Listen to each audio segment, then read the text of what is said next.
milk into plates full of goodies. Today I'll be making one of my favorites, waffle with Dobosh cream. So let's get started. For this I'm using waffle layers. In a pack usually is 5, but I need 6 layers.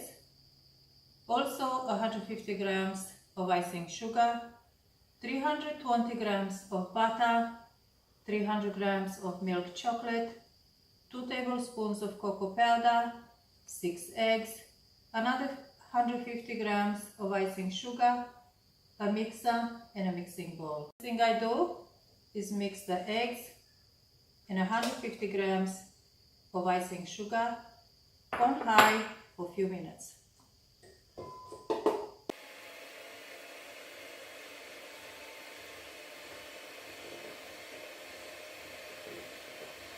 So after about 3 minutes, this is how they look, and that's all I need for now.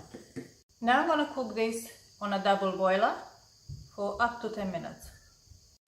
So what I have here is a saucepan with some water. I brought the water to a boil. I reduce the heat and put the mixture on top. This step here is very important that I mix at all time.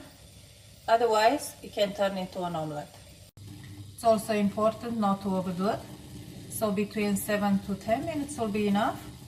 You'll see that it's going to thicken up a little bit and then it's going to be ready. It thickened up like a thick cream. It's about 7 minutes, so it's ready. Now it's time to add the milk chocolate and mix.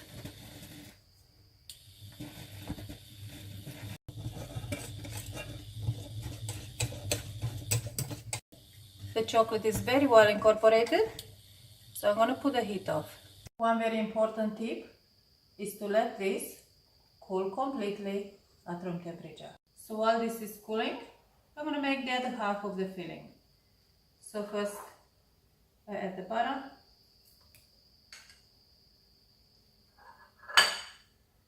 the sugar and the cocoa, and mix well for a few minutes.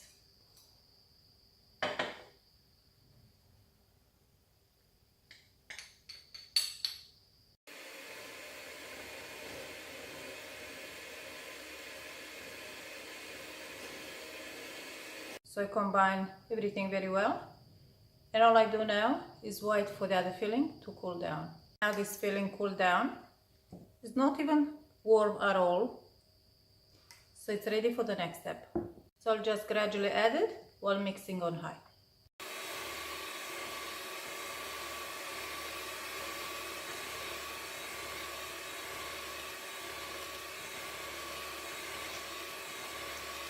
When everything is well incorporated, it should look like this. So it's ready. So I start with one waffle layer on a plastic. I didn't put it in a plate yet.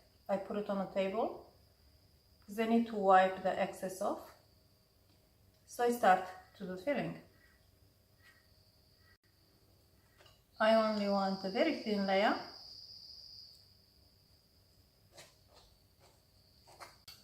After everything is well covered, we're going to wipe the excess off, but not pressing too much, so I still need like 1 ml left on top.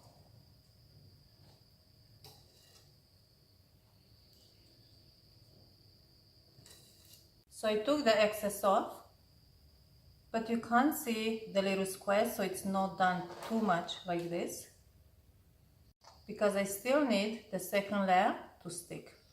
In it goes the second layer. Just press it. And we're going to repeat this all the way to the last layer.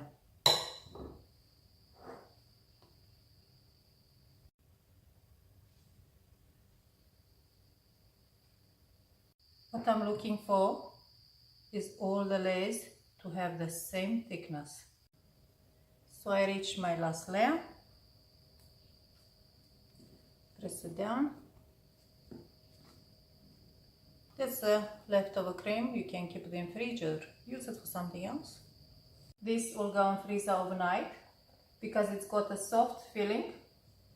It needs to be frozen before you cut it, so it can be cut neat.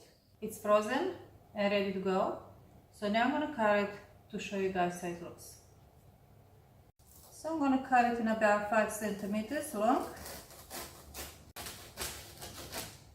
So just pressing down with a sharp knife.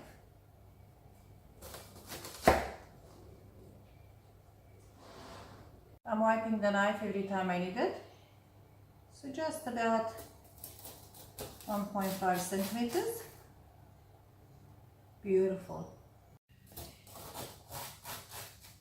So because it's frozen, look how beautiful cuts I can do now. One very good thing about it is they can make it one day in advance. Just take it out of the freezer and cut it before the party. Someone's comment about this cake was, to say this cake is good is an understatement. And I sure agree with that because it's really, really tasty. So here we have it. And of course, the other half goes back in freezer. And when I need some cake, I know where to find it. Don't forget to subscribe and click the like button. Thank you for watching, and I'll see you next time on Plates Full of Goodies. Bye.